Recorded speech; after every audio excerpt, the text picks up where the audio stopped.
So it is 1 o'clock and it's time to welcome everybody and start this event. So warmly welcome everybody to this event organized by the left here in the European Parliament. My name is Silvia Modig, an MEP from Finland representing the Left Alliance. And here in the Parliament, one of my duties is I'm the coordinator for my group in the ENVI committee. This event is a part of our campaign, Vaccine Equality, which is our call for COVID-19 vaccines and treatments to be treated as global common goods accessible to everyone and everywhere. And to do this work, we have commissioned a study on the APAs the EU has made with the pharmaceutical companies. And today we will be presenting that study. The authors will present it, and then we also have some external experts to give their intervention and their point of view to the findings of the study. And we also have a possibility for questions and answers if those will rise to you when you hear the presentations. So warmly welcome everybody.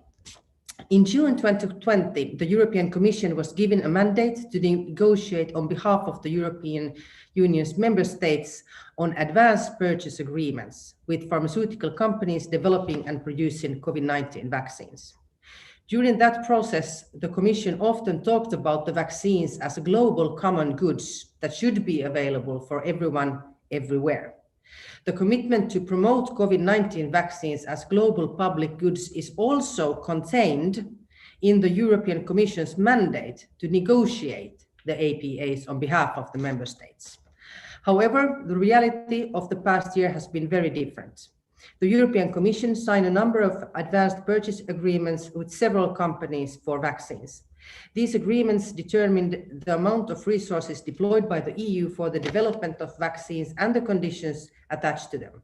Unfortunately, these agreements have not been publicly available to population at large or to all MEPs in the European Parliament. The agreements that were published following in intense pressure from the MEPs and from civil society organizations, those contracts were very heavily redacted. In the left of the European Parliament, we believe that accountability and transparency are undisputable cornerstones of effective democracies. Public scrutiny as to how public resources get spent remains a critical endeavor of the European Parliament, and a pandemic should not be an excuse to curtail key democratic processes. The EU has spent more than 2 billion euros of public money on the production and development of the COVID-19 vaccines. These vaccines would not exist now without this amount of public money being spent on their development.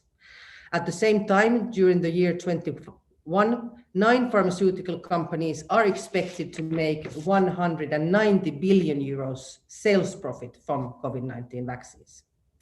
The Commission's response to the pressing requests for transparency was to establish a contact group between representatives of the Commission and the MEPs responsible for the INTA, the ENVI, and the ITRE committees.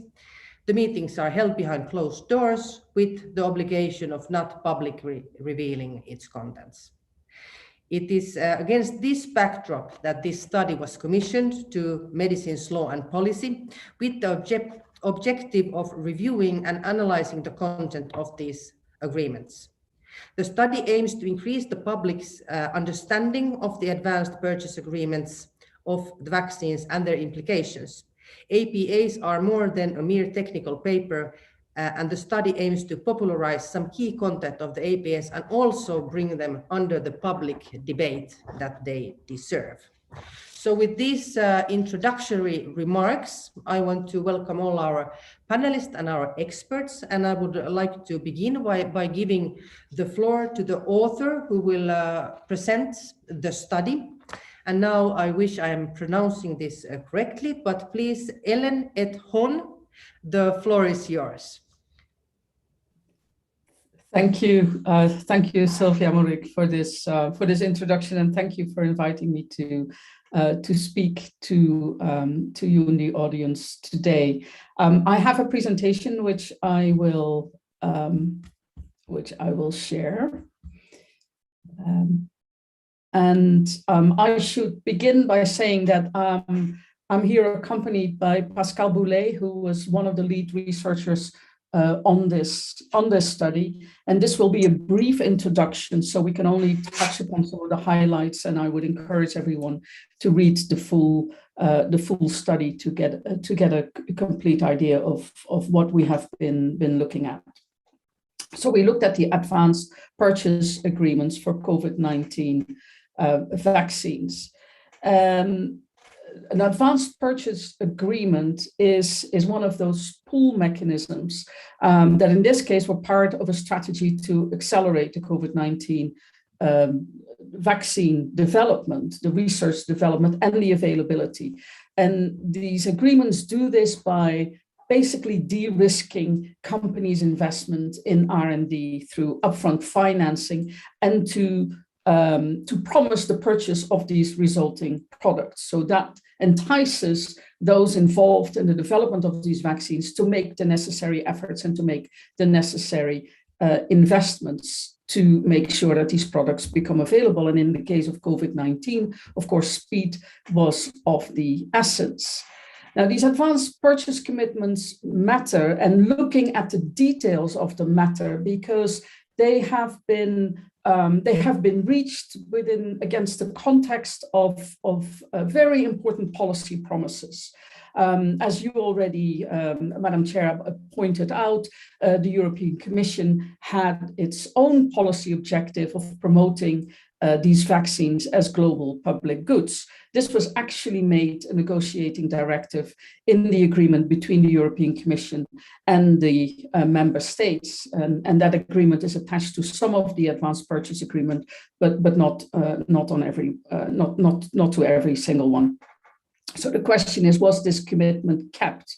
Were these commitments translated into specific terms and conditions? Because saying so, that you want to pursue something, that you want to promote COVID-19 vaccines as global public goods, doesn't make it so if there isn't a clear strategy behind that. So this is the text from the agreement between the Commission and the member states, and you see here in bold the key themes.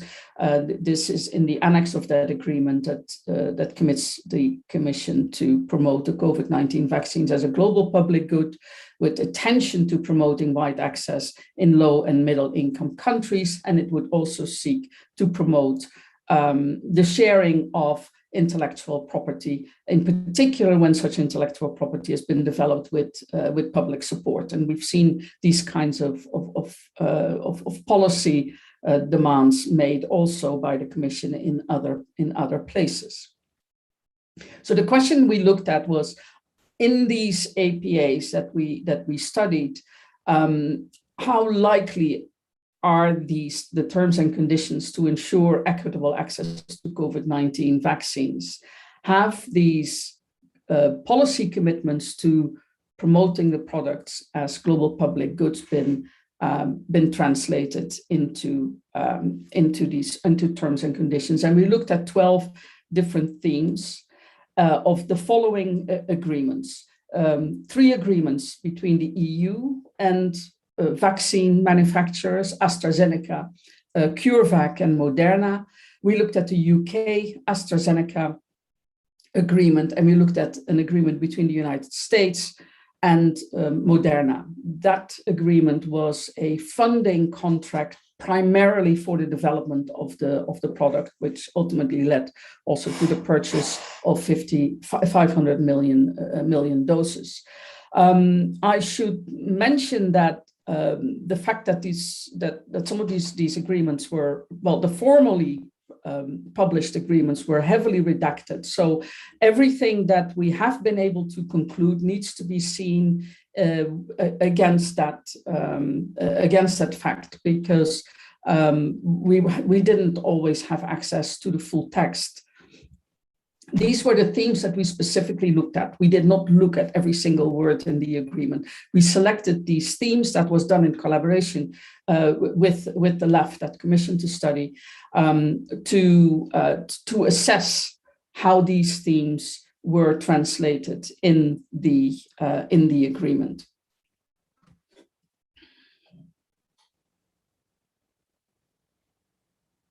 And instead of reading them out loud to you, I think you will now have had the chance to look at them. So here are some of the summary points. The advanced purchase agreement de-risk company investments, and they do that quite generously. It offered companies significant benefits, and I should say that we're of the opinion that that is actually a very good thing, because you want, in a pandemic of the size that we're dealing with, you want to have the science translated into products as rapidly as possible. And I think it's fair to say that the science, together with the manufacturers that kicked into gear, have delivered in unprecedented short periods of time. These APAs offered support for manufacturing scale-up. That support, of course, will stay with the company also once the APA expires. So the benefits to the company go beyond the period of the agreement as such. There's also direct financing for vaccine development that stays with the company, does not need to be paid back whether the product is successful or not. We could not find in the EU agreements requirements for sharing of data and knowledge in the public interest in return for these benefits. I think that is what we sort of expected in the early days of 2020, that together with this very significant public financing, that would come with conditions attached as to the sharing of the know-how that would be developed, would be generated with that public financing. That we have not been able to confirm in the APA and the texts that were available to us. The term global public good, while that is a commitment in the Commission member state agreement, does not seem to appear in the APAs, including in the agreements that we had available in full. So that commitment does not seem to have been translated into actual demands, or perhaps in demands, but not resulted in the an actual condition on the agreement. No. Okay. Apologies, my presentation was stuck there for a moment, but I think it's moving again. Transparency was clearly not a priority. The APAs that were formally published were significantly redacted.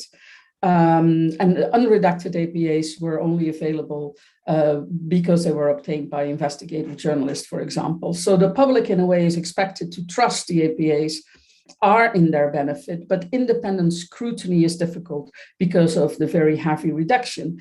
And you even see that redaction in areas where that is not necessary, and where it can certainly not be construed as a legitimate confidential business information, commercial information. I think it's fair to acknowledge that certain elements can be characterized as legitimate business secrets, but that is not the case for pricing, for example. What are EU health systems going to pay for these vaccines? Payment and delivery schedules is clearly an area for public interest.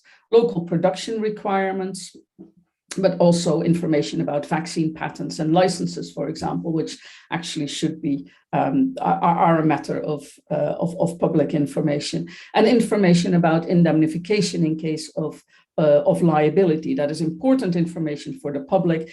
That information also was heavily redacted in the formally published agreements. Companies in general retain their intellectual property, and that includes the know-how and the data developed under these EC EPAs remain in the hands of the companies. No commitments were made for wider sharing, for example, with producers outside of the EU, in particular in low and middle income countries.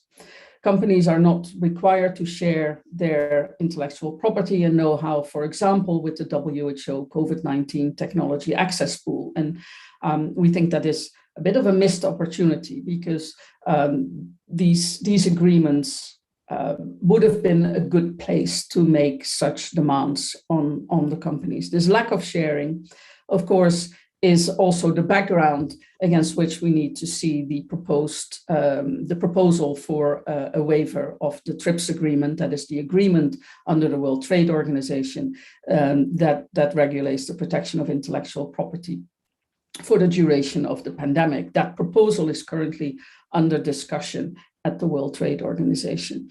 In the agreement between the United States and Moderna, things are slightly different. The United States retains certain rights in data under their funding agreement. And what is an important difference between this agreement and the APAs is that this agreement, of course, is reached much further upstream, when the development of the vaccine is in a much earlier stage. So the later you try to obtain these kinds of commitments, the later in the development state of a product, the more difficult that is, of course. Pricing is of course a very important theme, and there's a lot of discussion about this. The prices in general were not publicly available in the formally published agreements, but the prices were made available through other means. So we have another source for these prices.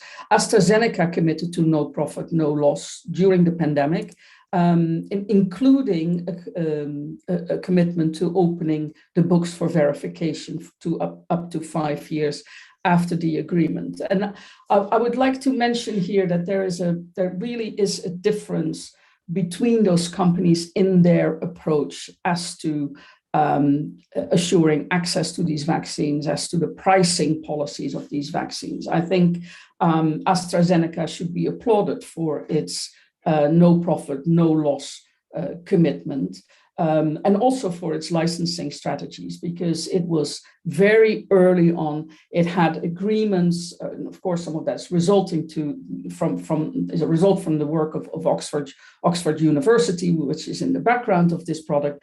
But AstraZeneca is working with manufacturers in low and middle income countries to scale up the production of its vaccine, and I think that is important to acknowledge. Moderna has a very different approach. Actually, in the early days, Moderna said we're only interested in high income countries. I don't think they've maintained that position publicly anymore, but they have been clear that it is their intention to profit from the vaccine sales, saying it would not sell at cost. So the company's policies are also quite different.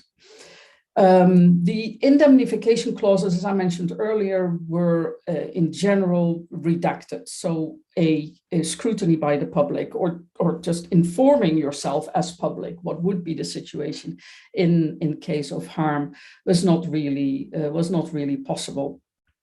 The agreements are very generous with regard to the indemnification. In fact, the companies are absolved from liability for unforeseen harm caused by their products, and it shall be the responsibility of the member states to carry that risk. Related now, the agreements, or actually the agreement between the Commission and the member states, acknowledges that normally, in normal circumstances, that is a risk. The liability risk is normally borne by the manufacturer. That is part of your business risk. But of course, in these exceptional circumstances of having to bring products to market very quickly, even market them before full regulatory approval, in a way also justifies these kinds of clauses. But you have to see whether the right balance is struck, and that is difficult when texts are completely redacted. Reselling and donating is possible. So reselling, donating of these vaccines outside the EU. That, of course, is currently a very important theme where you see enormous needs for the vaccine in low and middle income countries, in sub-Saharan Africa and India, for example, where the disease is raging. And where there is severe under vaccination because of shortages. All the agreements contain provisions that allow the EU member states to resell or donate or otherwise export. And I think for countries that have access vaccines, that would be a very good thing to do. But some agreements require the guarantee of indemnification or prior consent or prior consent for sales or provision outside the EU. Now, public financing has been essential to vaccine development and in general, also for other products such as therapeutics that are necessary to have an effective response to the COVID-19 pandemic. At least 93 billion in public financing globally has been spent on vaccines and therapeutics. But companies are also expected to have very significant turnover in sales of these products. For the vaccines, that number lies around 190 billion for this year alone. Not clear that globally this public financing will benefit the public equally. And here I talk about the global public. So the equity in the distribution of these vaccines the lack of equity in the distribution of these vaccines remain a huge issue. And this growing inequity has recently been described by Dr. Tedros, the head of the World Health Organization, as a catastrophic moral failure. So a few recommendations I would like to make in the last minute or so that remains. We need policies that ensure that public investment should lead to global public goods. And the European Union should take action to ensure this. It's important to recognize that saying you want something to be global public goods without actually having a strategy to make it happen will not lead to that reality. So something needs to happen, not just words. These words need to be translated into action. The sharing of intellectual property and technology must be required. The EU should fully support the WHO COVID-19 technology access pool and other technology transfer initiatives and insist on IP sharing in exchange for public financing. And also think about other incentives that might entice those that hold this knowledge and IP to collaborate with such initiatives. The EU should also support the TRIPS waiver, though the TRIPS waiver may be less relevant for vaccines because you need to have that technology transfer and more of a collaborative model to make vaccine production possible. But the TRIPS waiver may have benefits for other products such as therapeutics and diagnostics in particular. Greater transparency is absolutely key.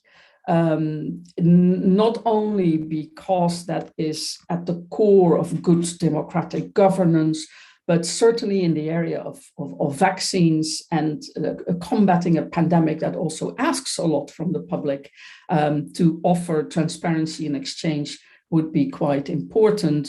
And EU member states should work towards implementing the WHO resolution on transparency. That resolution has been adopted by the World Health Assembly and needs to be translated into national policies.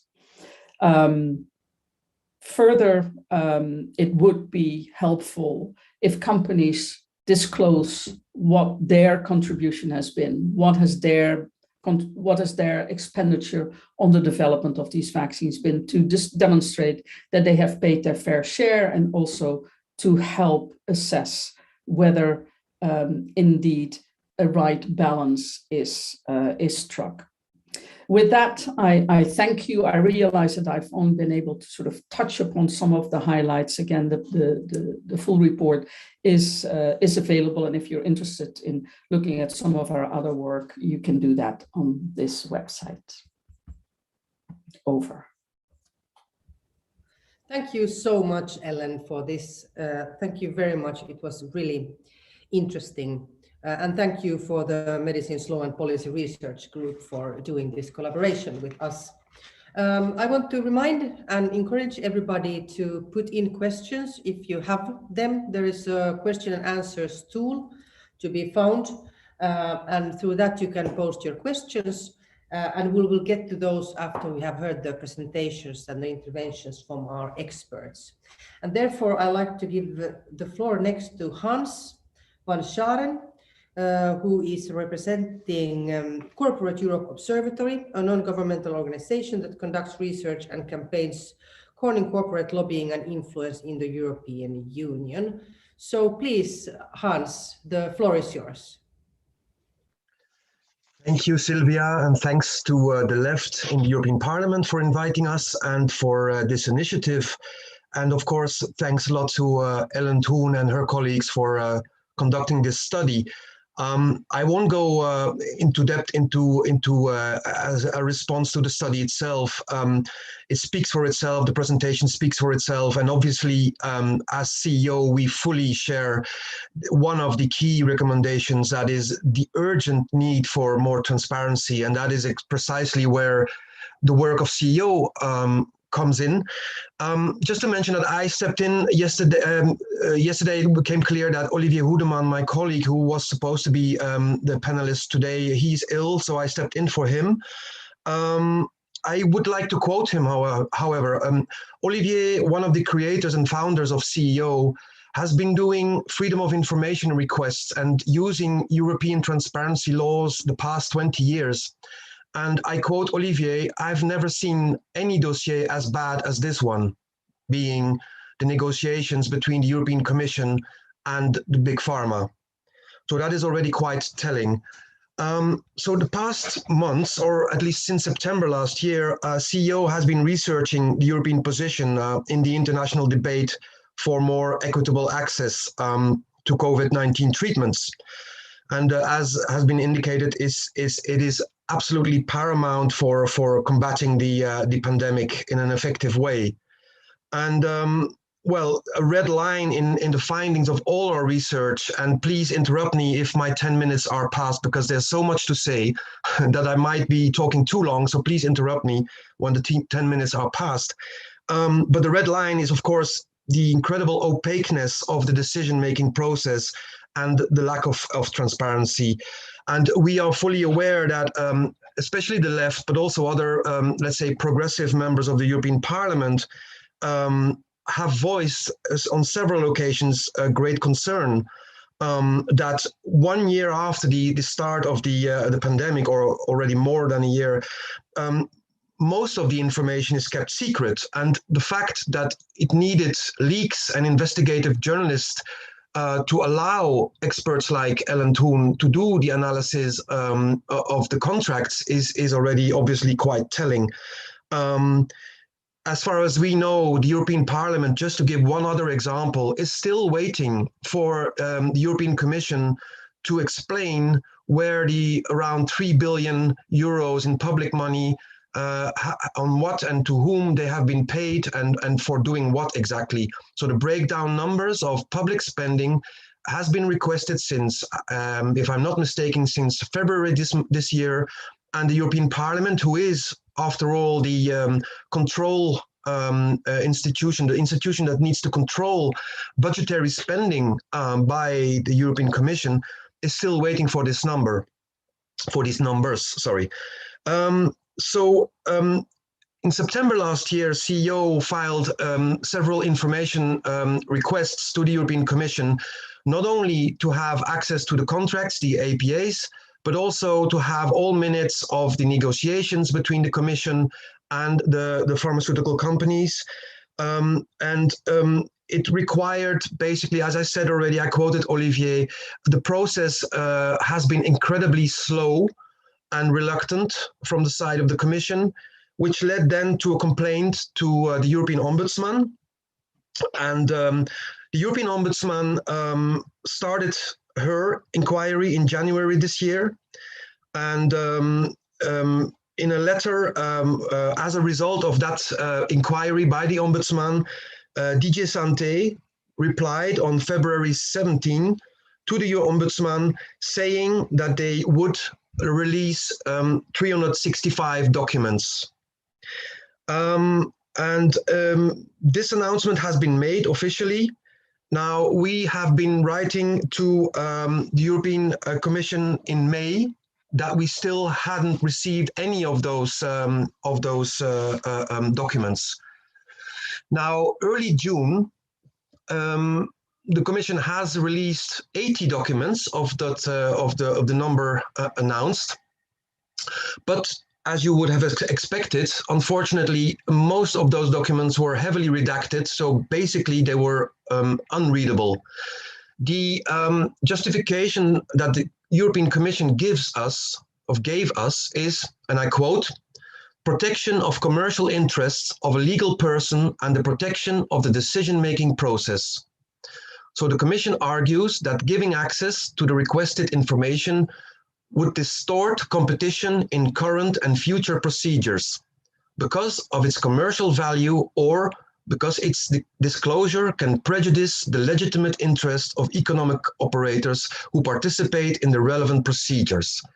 I hope you are still with me, because it's always a risk if you quote official documents from the European Commission that you lose your auditors. Now, obviously, we strongly disagree with this commercial interest argument, and Ellen Toon has already argued also in this sense, because it assumes that the vaccine purchases are a standard procurement procedure like for any other ordinary commercial product. And as we know, in reality, it was obviously a very unique procedure developed during a global pandemic with large-scale EU public funding made available upfront and virtually all risks being carried by European governments and citizens and not by the companies themselves. So in those circumstances, the balance between the interest of economic operators and the public interest should be weighed very differently, including on transparency matters. So the 285 other documents are still to be released, and the question is how long this will take, how much the European Commission will redact these texts. And the end of June, so not so long ago, we received an update from DG Santé informing us that they have completed the assessment for a second batch of documents, which are now with other Commission services for consultation, and that their internal assessment of a third batch of documents is finalized and ready to be sent to other Commission services for consultation. So we will receive probably more documents in the course of the following weeks, meaning if we're all on holiday, when we're all on holiday. But based on the experience so far, we are moderately optimistic that this transparency will basically learn us something. And I have already made the joke in CEO offices that it seems to that the Commission seems to be a fan of the famous Belgian artist René Magritte. Ceci n'est pas une pipe. Well, I would paraphrase, ceci n'est pas la transparence.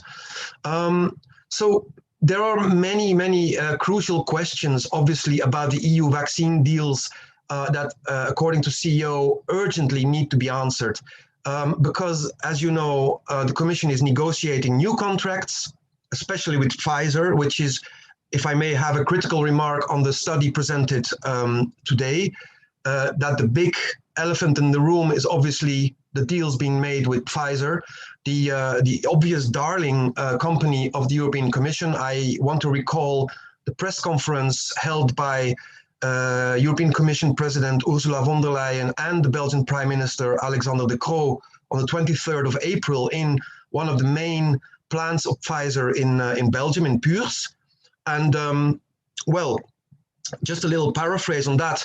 I'm not sure if you have heard the words of the US President Joe Biden a few days ago, where he basically in very short stated that the US has been conducting an experiment the past 40 years in letting, allowing more and more concentration of corporate power. And he specifically named 3 sectors: agriculture and food, big tech, and pharma. It's quite something for a US president to basically acknowledge, and I quote literally, that this experiment has failed and that it has many negative consequences, both for society and for the US economy.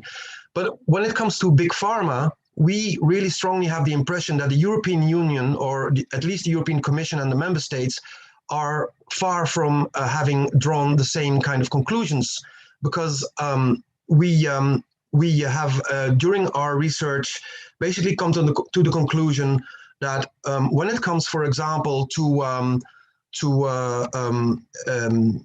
the TRIPS waiver discussions, which are ongoing right now, or the rest of the month of July at the WTO in Geneva, I want to mention that, by the way, a very specialized media outlet, Geneva Health Files, will reveal some interesting new information on how basically the European Commission is misleading, and I'm weighing my words, misleading European member states on, for example, the resolution that the European Parliament adopted on the 10th of June, and the kind of interpretation that the Commission gives to this resolution, which basically gave a majority of the Parliament for at least serious, constructive, text-based negotiations. We clearly see from all the evidence that we have that the European Commission is not engaging in open, constructive, text-based negotiations, and is basically well, heading for derailing, or at least watering down the proposal the proposal of South Africa, India, and many other countries. I would like to quote from minutes that we received, because, as I said, a CEO has been doing, regardless of the freedom of information request, we have been doing a lot of research, and we have published many research articles the past weeks and months to understand basically why is the European Union so reluctant in engaging constructively, for example, in the TRIPS waiver negotiations. Why is the European Union so reluctant in being more transparent, even with the European Parliament? And it seems that there are still people within the European Commission that are remembering the mandate that Sylvia quoted, the mandate which should be the basis for all negotiations. So I quote from the minutes of a meeting between industry and DG Sante September last year. I quote, "At the same time, there needs to make sure that there is no monopoly on knowledge. A good example is the recent approach in the ACT Accelerator, where, although no obligation is put on companies to share intellectual property, companies benefiting from public funding are expected to contribute to facilitating universal and fair access to new solutions." Now, unfortunately, we all know many months later that these kind of voices within the European Commission are silenced. We have heard that the decision-making process in the European Commission is limited to a very small circle of people, basically DG Trade and the cabinet of Ursula von der Leyen, leading to frustration also in DG Sante and elsewhere. I don't know how many minutes I still have, but I just would briefly like to mention a few examples of the research that CEO has been doing. One of the articles that we published was called the European Commission's Echo Chamber. We basically researched the number of meetings that the top European commissioners and their cabinets had with either pharmaceutical companies, pharmaceutical lobby organizations like FPIA, and we matched that with let's say, civil society organizations or other organizations that were in favor of the TRIPS waiver and being more of a sharing spirit, let's say. And basically what we found was quite astonishing. There were over 100 meetings the past year between several European commissioners and pharmaceutical companies and their lobby organizations, including, for example, the Bill and Melinda Gates Foundation. Also, NGOs that are funded by the Bill and Melinda Gates Foundation had really an enormous access to Ursula von der Leyen and her cabinet. Even this year, early this year, there were weeks that they had a meeting with those organizations every week. In contrast, we heard the story about several NGOs, like, for example, Doctors Without Borders, or MSF, of which the director asked for a high-level meeting with the European Commission end of last year, and basically this meeting was refused. Another really shocking series of researches that we did was to find out what is the position of the Council. And we didn't find basically any minutes or any documents that could enlighten us about what do EU member states, experts and ministers think about this issue, the TRIPS waiver, for example. We, thanks to a favorable wind, a colleague of mine, Kenneth Haar, he received minutes of a German ministry, however, of the specific expert committees in the Council that discuss trade-related issues. And to our really great shock, it seemed that the experts of the member states were mostly worried about public relation and about the fact that the positioning of the European Union on TRIPS waiver would fire back and would give bad publicity. In the same meetings, by the way, they did find time to very extensively discuss the importance of geographical indicators, which is basically about what can be called Parma-ham and what cannot be called Parma-ham. I'm maybe being a bit ironic here, but you can feel that we are pretty fired up about how EU institutions are dealing with this issue. Now, to summarize, yes. Hans, I love listening to you, but maybe you could conclude now, so we will have time for the other experts as well. So if you want to conclude your thought, but then we could go to Yannis next. Thank you. Thank you very much. So yeah, to conclude, the Council basically on a minister level, the first time that they really on a top minister level discussed the TRIPS waiver was on the 20th of May. So I don't have to describe it anymore. This is a global pandemic. Although in official talks, the EU seems to acknowledge fully the seriousness of this pandemic, seems to acknowledge the need for upscaling production, but it seems that the European Commission and the Council wants to reconcile water and fire. So it wants to protect the commercial competitive interest of the European pharmaceutical industry, and at the same time try to be a sort of benevolent geopolitical actor by parroting, I would say, we are only safe until we're all safe, but it's not basically living up to its own words. So I have much more things to say, but I'll leave it at that. Thank you very much.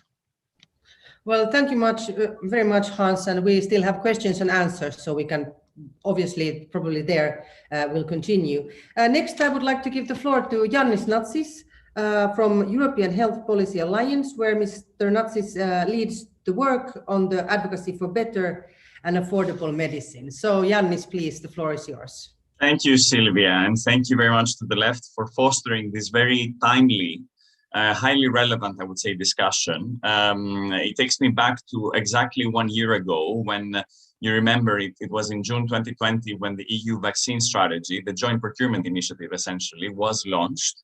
Back then we already had a lot of questions as to what this insurance policy, this de-risking process, these down payments that Ellen Tehun also referred to, what exactly they entailed and how those negotiations were carried out. A lot of those questions remain, obviously, thanks to the work of CEO and others. we're still trying to put the pieces of the puzzle together 1 year later. And it remains very important because negotiations for procurement are still ongoing. And of course, what I would like to talk about today is also looking forward. And what is the legacy? What is the lasting impact of these contracts when it comes to vaccines, but also medicines development and procurement in Europe?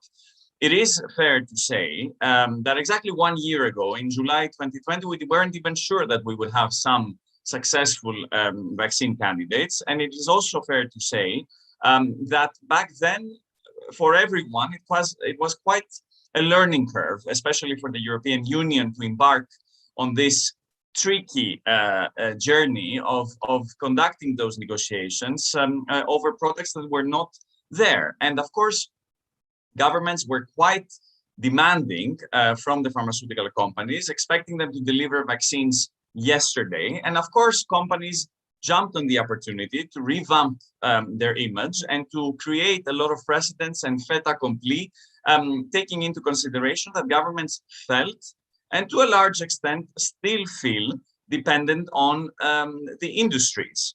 I don't think that I need to remind anyone that over the past 7 to 8 months, the European Union, even the European Union, the second biggest market for pharmaceuticals, on several occasions has found itself, the EU and its member states, to be dependent on companies' business plans.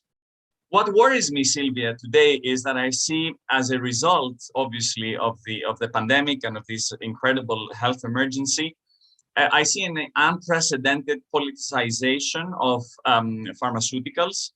We all know that pharma CEOs pick up the phone and they talk directly to heads of state and government, to prime minister's office, without even consulting on several occasions, not even the ministries of health, where you actually find the people who are actually knowledgeable about what's going on in pharma. And this is an important trend. In my opinion, it is a worrisome trend, but it is here to stay.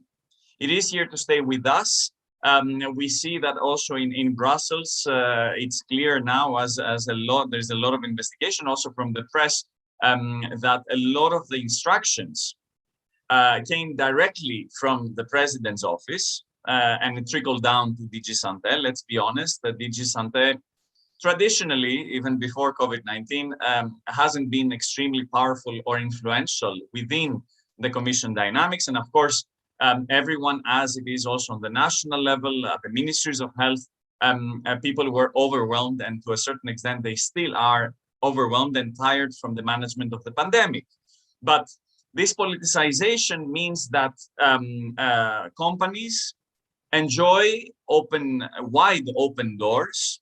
There is a fertile ground for lobbying. And let's not be naive. When I say lobbying, I'm not just talking about what's going to happen today, tomorrow, next week, but for the years to come.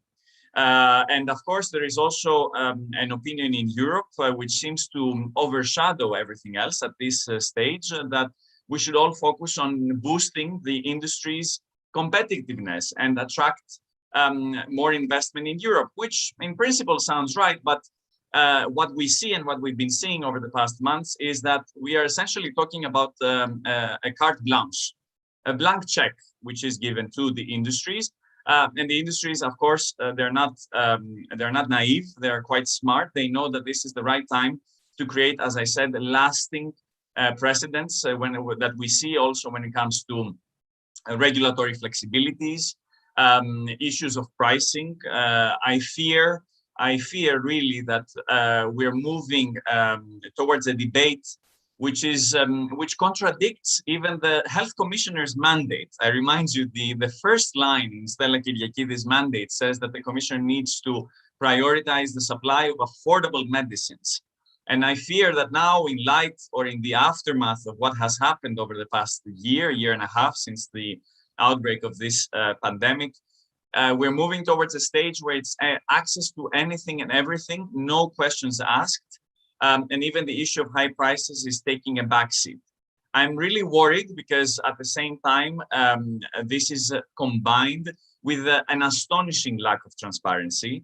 a lack of transparency which takes us back, I would say, to the Middle Ages. And for all of us who have been working on pharmaceuticals for quite some years, we know that pharma is a traditionally, historically, secretive business sector. In that sense, it is nothing new. It is a sector which thrives on policy fragmentation and on secrecy.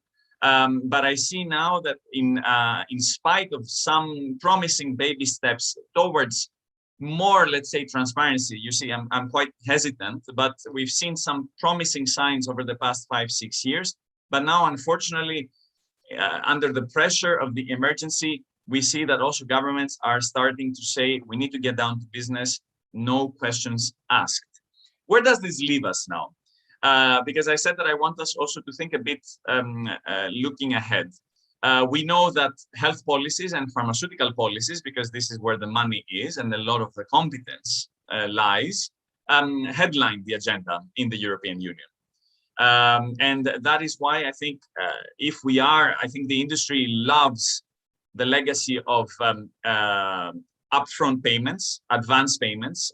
Ellen Tehun mentioned that these insurance policy, which was very generously and rightly so, again, to a certain extent, granted to the pharmaceutical companies to develop the vaccines against COVID-19. This is a legacy that the companies want to keep, to maintain. But we need to move beyond the pre-orders, because essentially this is what the EU did and to a certain extent failed. I remind you that the top priorities, the two top priorities of the EU vaccine strategy was to jump the queue, let's be honest about it, and to secure the number of doses. And we've seen that in the end, the EU, relatively speaking, failed on both those accounts, but nevertheless gave a lot of public funds and a lot of public guarantees and flexibilities to the companies. And this is something that I think the companies want to maintain. But it is important, especially talking about medicines and not only vaccines, we need to use, if the EU is to go down the path of pre-orders and putting down money in order to become a kind of a co-developer of medicines, it is important to make sure that we have public interest conditionalities. And if we are to become co-developers of medicines, we need to make sure that we are the ones steering the innovation, the public is steering the innovation, and not simply wait for whatever, passively, for whatever comes out of the pharma pipeline. There is a big difference in that.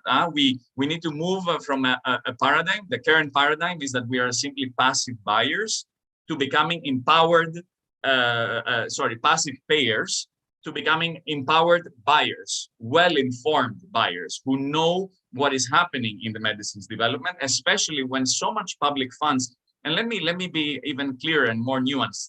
The public support is multi-layered. It's not only money that you throw at the companies, but it's multi-layered, substantial, and that needs to be factored into, taken into account. And of course, in the end, we need to have a say, not only when it comes to the accessibility and affordability of those products, but also the availability.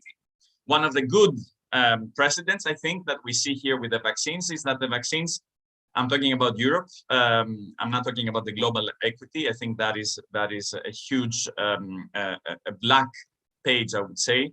But when it comes to having equitable access at the same time across Europe for Europeans to the vaccines, I think that is a good legacy that we would like to see also across different areas and across different therapeutic areas. Why not also see that for orphan drugs against rare diseases? So that is one of the positive elements.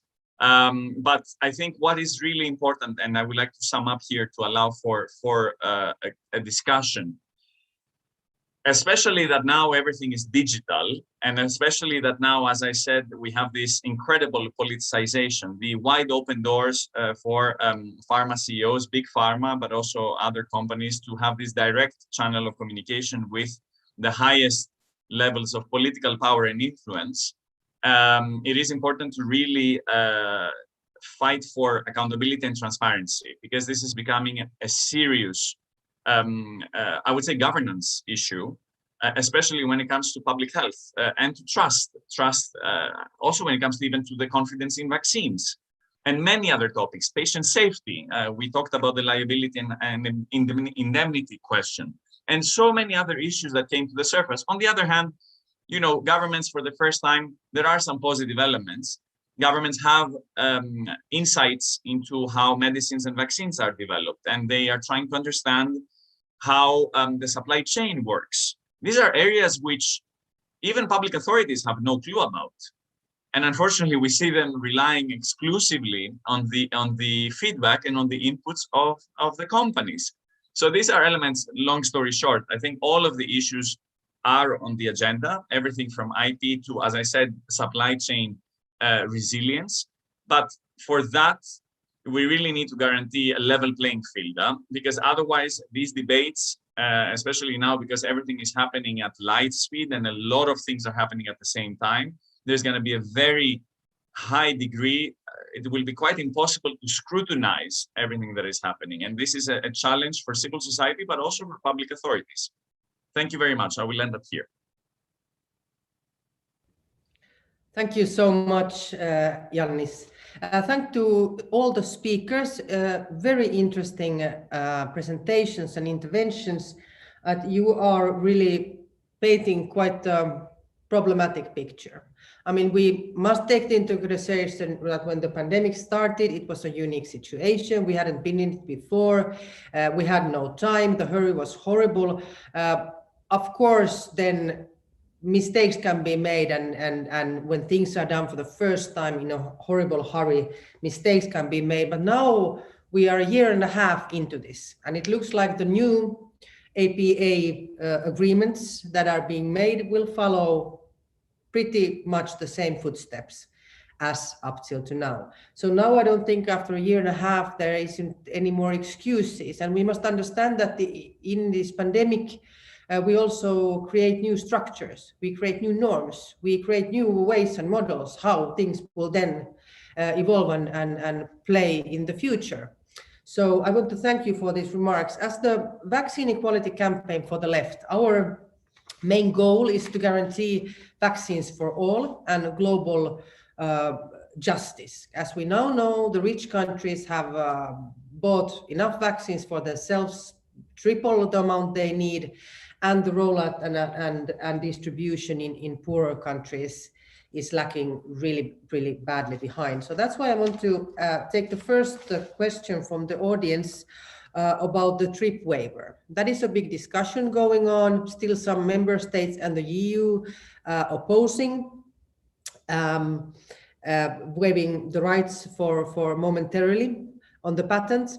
And what is your view on the TRIPS waiver? Many of you addressed it in your points of view, but is that the next step to do for global justice?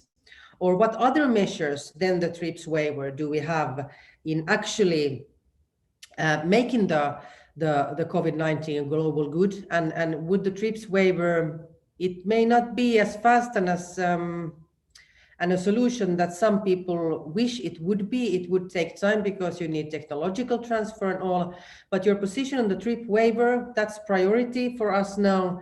And is that the way to go to make the vaccines a public good? And is that the best way to go about to securing for the global South also their possibility to have production of their own?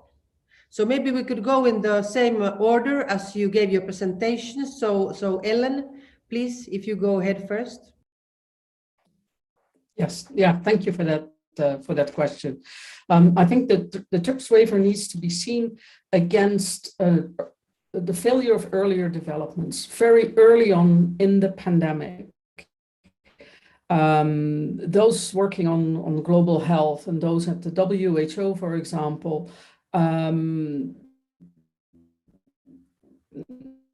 were very afraid that we would end up in the situation that we actually are in today, gross inequity of access to vaccines and other tools. In May of last year, the World Health Organization, with the support of about 100 countries established. The expectation was, because so much public financing was going to go into the development of the tools necessary to combat the pandemic, that it would be a very reasonable proposition and a very reasonable demand to those who would develop this new knowledge, this new science with that public financing, that they would be willing to share that. So the COVID-19 Technology Access Pool is a voluntary mechanism, and it has invited those that now have that intellectual property and know-how to share, but so far without any takers. So the Technology Access Pool is empty. Now, a few months later, on October the 2nd, India and South Africa proposed the TRIPS waiver at the World Trade Organization, because developing countries are seeking sort of more forceful measures to gain access to that intellectual property and know-how that is necessary to develop these products. And that should not surprise anyone that demand is made. If you look at the APAs, for example,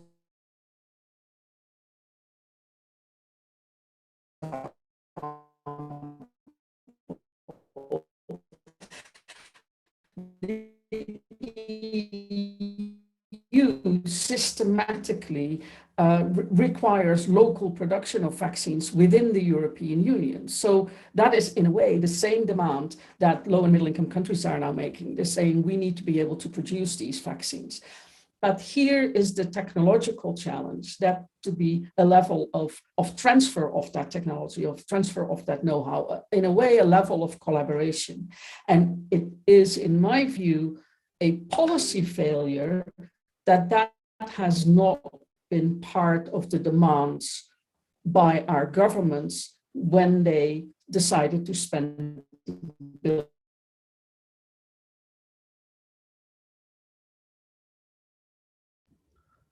billions on these products. And that is something that really, now we are, the goodwill of companies.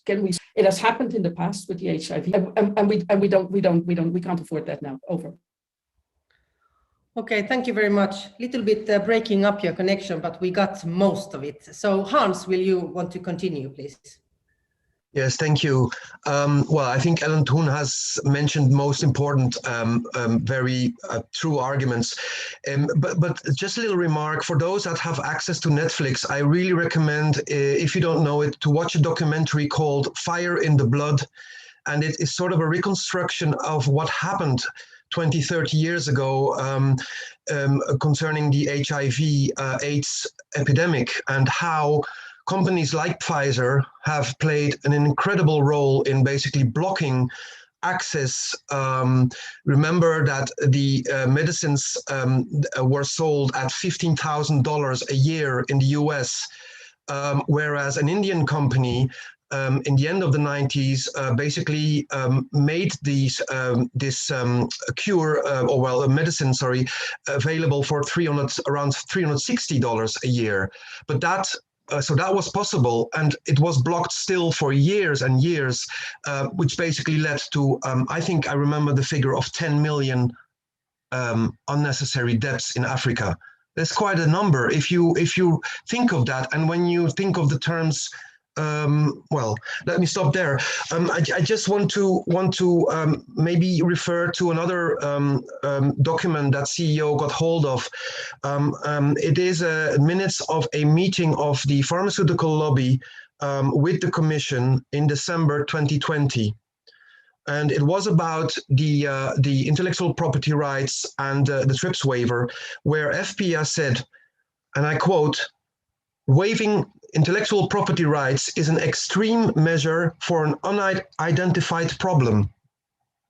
I repeat, an extreme measure for an unidentified problem. This is December 2020. The problem is, what we have seen is that the pharmaceutical industry didn't really have to lobby the European Commission to basically oppose in every way a serious discussion on waiving intellectual property rights. because they basically took over this position. So this is a bit also what Yannis in his first intervention referred to. There is a sort of there seems to be a complete capture by the pharmaceutical industry of policy making, of the thinking, of defending the industry's interests. And to finalize, we have heard rumors, and I'm sure we're not the only ones, that in summer 2020, some pharmaceutical companies have really used the classical blackmail arguments, saying to the negotiators, if you touch upon intellectual property, we will sell our first batches of vaccines, because remember, at that moment, there were no vaccines yet.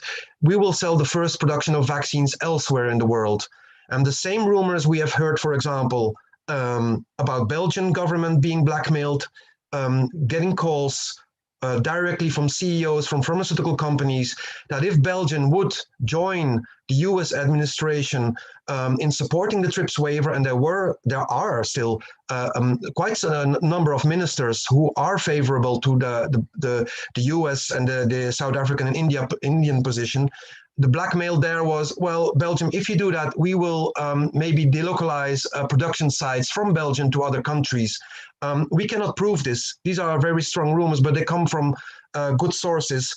And then to really end, if I tell you that the Prime Minister at the Pfizer plant very proudly said, yes, Belgium is a pharmaceutical powerhouse in Europe, 40,000 jobs, 40 billion euros in exports annually, 3.5 billion investments in the sector annually.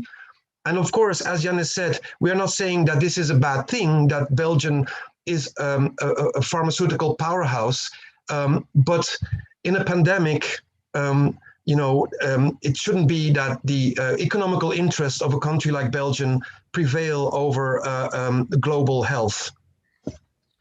Okay, thank you very much, Hans. And then Yannis, please, the floor is yours. Yes, thank you, Sylvia. I think the TRIPS waiver is especially the US support of the initiative is a welcome and a fantastic development. And for me, from the perspective of let's say the Brussels-based public interest advocate and patient representative, I would say that it is very helpful because it keeps the issue of IP on the agenda.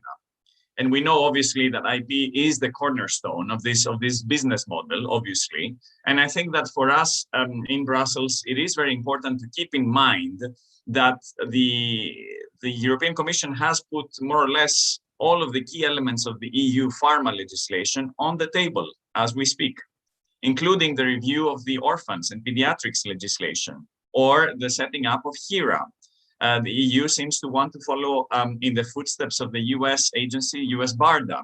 So if we are to set up, for instance, a European HERA, why not use that opportunity? As I said before, if we want to seriously invest in R&D, if the public is to invest in biomedical R&D, and I don't think there is a problem in that, but let's use that as a leverage, and let's really use the leverage that the EU has, which is not an insignificant, as I said, market, to really get it right. What do I mean by get it right? Make sure that, for instance, when it comes to IP, if products come out of the pipeline where there is a lot of substantial and multifaceted public support, that there are some provisions there for transparency, for affordability, for availability, for progressive, socially responsible licensing at the end of the day, for the know-how. There, if we are to have a true partnership, a balanced partnership, because with the companies, right? Because nobody says that we are against these public-private partnerships, but only if we get it right in terms of the governance, in terms of the conditions, in order to have a say as to what comes out of the pipeline as well. And not to simply, as I said, whatever comes out, we accept to pay for it, insane prices. And let me make it crystal clear.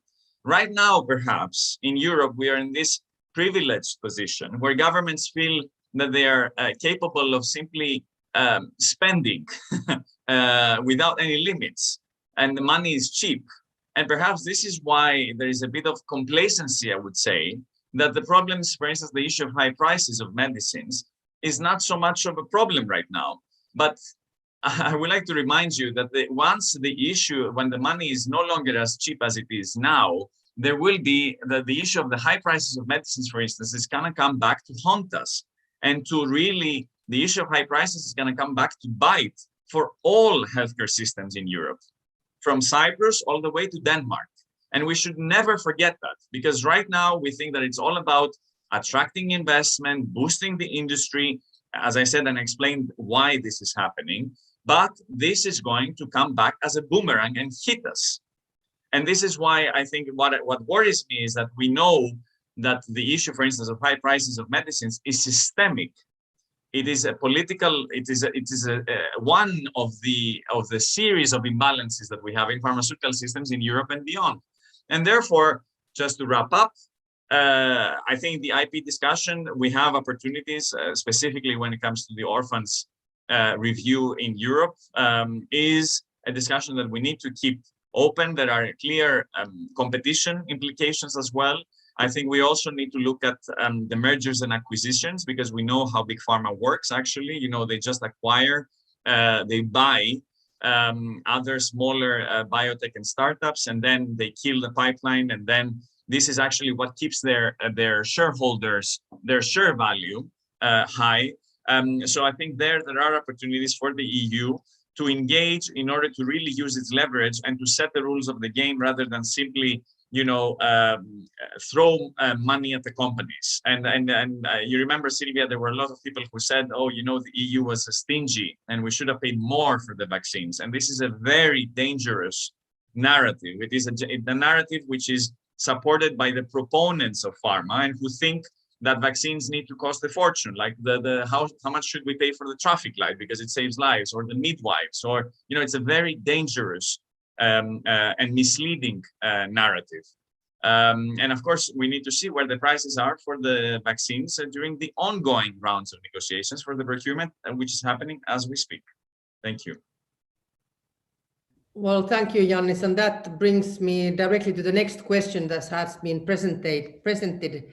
The public sector. For example, in my country, Finland, 2003 ended our own national development and production stopped. The development in many countries is the same at this moment. Do you think public interest could be better served if the public sector had a stronger and more direct role in vaccine development and production? Maybe, Yannis, you could continue from this, and then we go the other way around. Thank you. Absolutely. And I think following this experience of the past year and a half, I think there is increased faith in the private sector, but also in the role of public infrastructure. Why? Because at the end of the day, ladies and gentlemen, let's remember that during the negotiations, they were constant. I mean, Hans from CEO knows and tries to really put the pieces of the puzzle together, what happened last autumn and also last summer. There were continuous exchanges between pharma and then the commission, but also the member states. Somebody lied back then. Somebody lied because we saw that there were severe issues with the manufacturing and the supply. And somebody at that point in last September, last August, October, November, probably was telling the commission, because everyone knew that manufacturing at grand scale would be a challenge, right? At the moment that we would have a vaccine, everyone would want it. This is a no-brainer. You don't need a PhD to realize that. But then I guess companies were reassuring the public authorities that don't worry, we have it under control, we will be able to deliver. And of course, the industry, it's nothing new, over promises and under delivers. And this is why we had this incredible situation where the national vaccination plans were up in the air in EU member states over the past months since the start of the year. But Silvia, to go back to your question, I think there is an opportunity. As I mentioned, HERA, this new agency or authority or task force, we will see what comes out of it. Again, there is, I think things are moving at high speed with instructions coming from the president's office. But there, if we want to steer innovation, also when it comes to AMR, if we want to develop new antibiotics, that is an area where we could incentivize the industry, but with clear conditions and with a clear public governance, with a public health leadership in order to make sure that we get it right. So yes, we can even put money, public money, in a jar of money. We can put public money in a jar, but then really steer the innovation that comes out of it. And that goes also to your question of public manufacturing, the capacity there. And let's also look at the divide between Western and Eastern Europe, because if you look at the map of where the manufacturing sites are, and where, obviously, let's be very honest about it, certain EU member states, like for instance Belgium or the Netherlands or Spain or Germany, they paid the same prices as Romania, Slovakia, Greece, but they did benefit, for the vaccines I mean, but they benefited from having manufacturing sites on their territories. So there is a question there. Some countries, all countries paid the same price for the vaccines, but others really managed to pocket a lot of money because they manufactured those vaccines. And if you really look at the map of Europe, you will see a clear divide, which is quite striking, between East and West when it comes to the manufacturing capacity.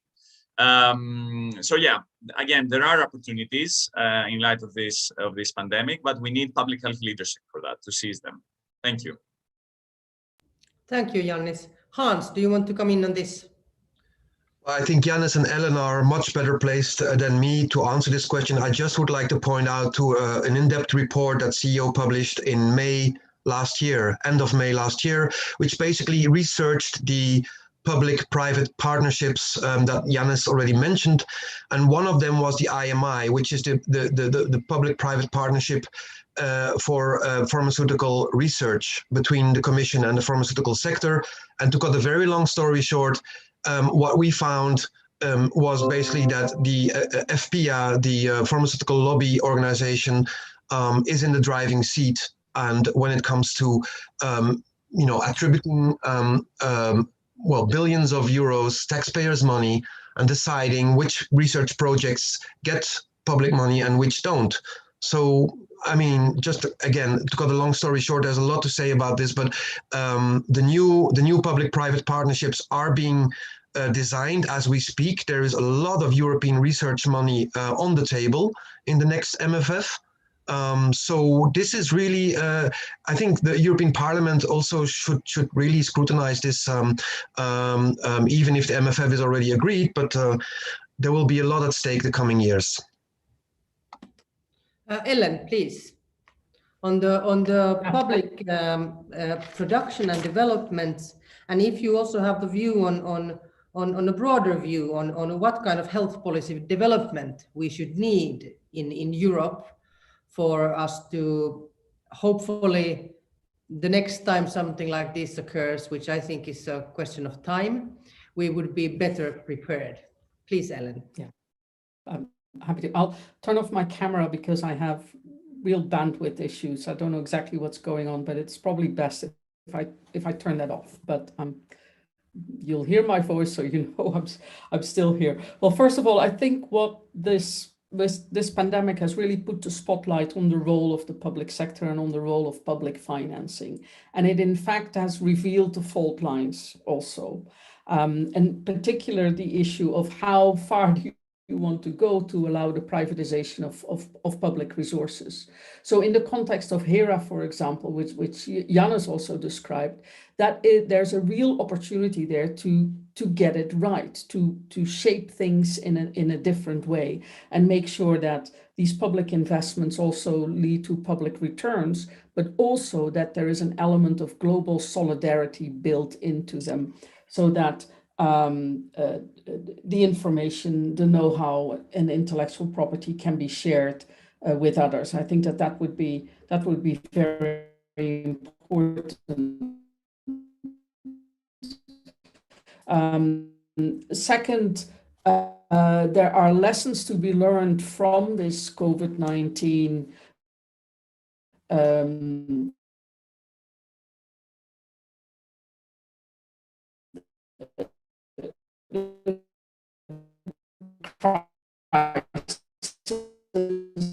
and the responses for healthcare in general. I very much agree with Yannis that we should not lose sort of focus on the challenges to our healthcare systems caused by high prices of metal market in the last few years, a number of others that are in the pipeline that look very promising, but at even the European, and perhaps what we should start is different ways of financing this research and development, and put a lot of public finance, sure that public financing, so that really in a way you de-link the market for R&D from the sales of the products, because if you finance the R&D, there is actually no need for these very high drug prices, because there's no need to recoup the R&D. So there are perhaps areas where some experimentation could happen. Jans mentioned the microbial resistance, the need to develop new antibiotics. That would be a clear example, but of course there are others. And then my last point is, you mentioned, Sylvia, the sort of the next pandemic that will inevitably come. There are talks in Geneva about having a new international agreement, a pandemic treaty. It would be very important to make it clear upfront that such a treaty needs to address these thorny issues that we discuss today, in particular those issues about who determines where products are being produced and who determines how they are being distributed. It would have been really so much better if there had been a framework, an international framework up front, because we're now in the middle of a global health crisis, trying to sort these things out, and to have this framework up front, including the sharing of health technologies and the sharing of IP, would be very important. And there's clearly a role for the European Parliament in all of.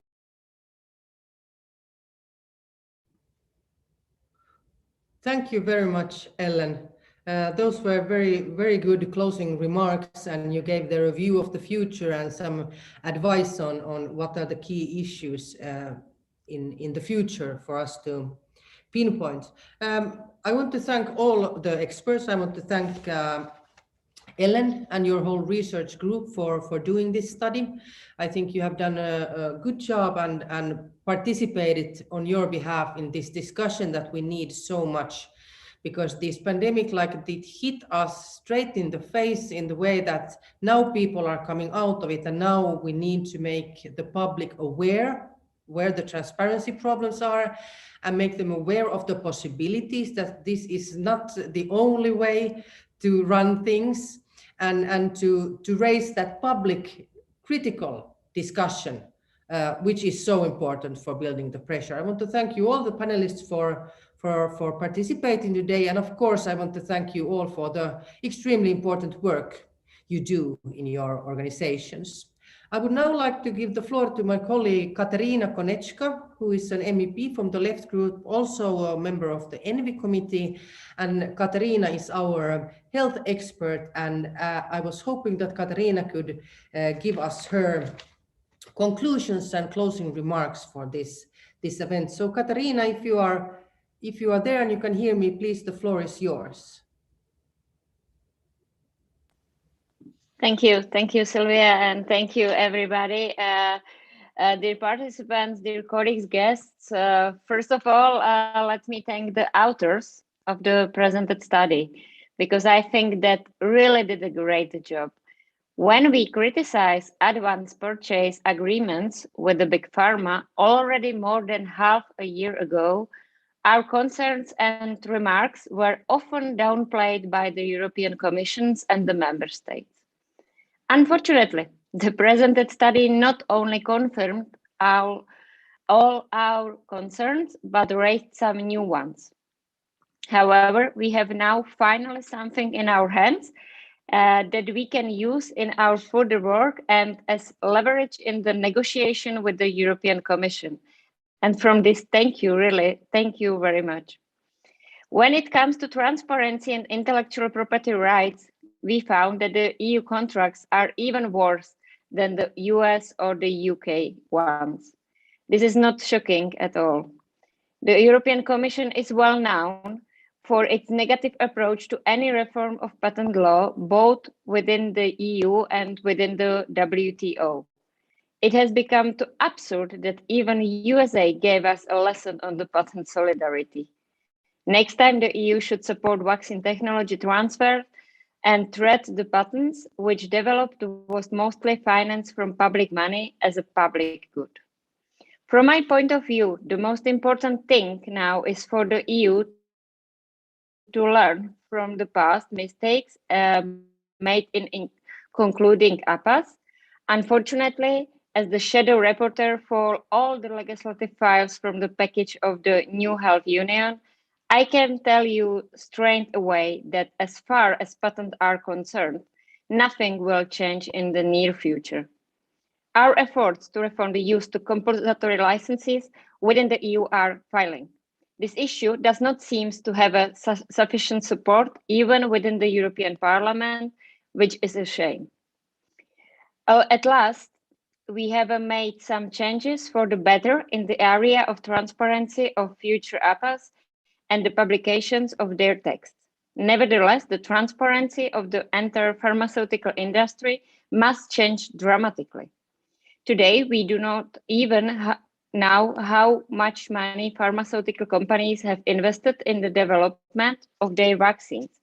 We know exactly how much the EU has put into development and research, but we know virtually nothing about the efforts of private companies. Therefore, as politicians, we cannot even oppose the absurd argument of BigPharma claiming that they gave more for the R&D that they receive from public sources. We have learned from the study that the EU gave BigPharma too much power. The 2 days old report, the Moderna, is taking all the generous profits outside the EU to tax havens only illustrated the whole valley of despair and this catastrophe. Finally, let me thank the authors of this study once again. I would like to say that our work does not end and will its publishing. We will continue to fight from the EU support for TRIPS-Weaver and for coronavirus vaccine to be a public good. After all, the current situation with the rapid spread of the Delta variant across the EU proves that we were right. Until everyone in the world is vaccinated, it's as if, one has been vaccinated and nothing ends. If you are more interested in the topic of compulsory licensing or patent protection, or if you want to support us in our efforts, please support our European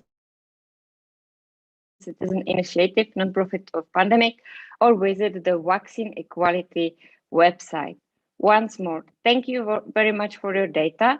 I promise you that I will work with your study, not only this year, but I expect it the next year in my work in the European Parliament, because you as an expert prepare for us something what it's not politician, but it's not so as okay, the politics say and we can believe or not. This is a data in which we can use it against the European Commission and the member states. And I hope that our fate will be in the end, we will be win. That means that you will have one small pieces of this. And thank you very much for this, because I think that me, Sylvia, and my colleagues from ENVI team from the left will use your work. And thank you very much that you're doing for us. Thank you so much, Katarina. Thank you for being with us. And it's very easy to, what Katarina said, it's very easy to agree. And everything Katarina said about thank yous and how useful this is to us, I agree with. We will continue the left our work for vaccine equality. Please follow us on that if you want to see the next moves and the next discussion. And we will still have to continue the fight for global justice, because as it is now, the pandemic is not going anywhere, because nobody is safe until everybody is safe. And it is unbelievable to, it's hard to understand how that is not understood, that even if you don't think about solidarity, it's your own gain is that we have to have this globally under control. And of course, it has to be in a just way and an equal way. I want to thank you all very much for this, and I hope you have had a good session and hopefully have a good day. Thank you. Thank you.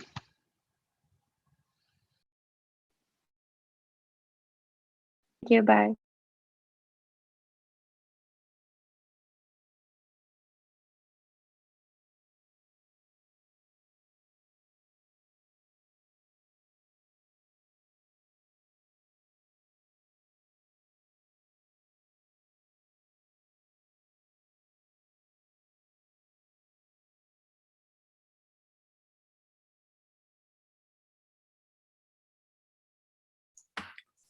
Thanks to the interpreters, the meeting is now over. I will end it.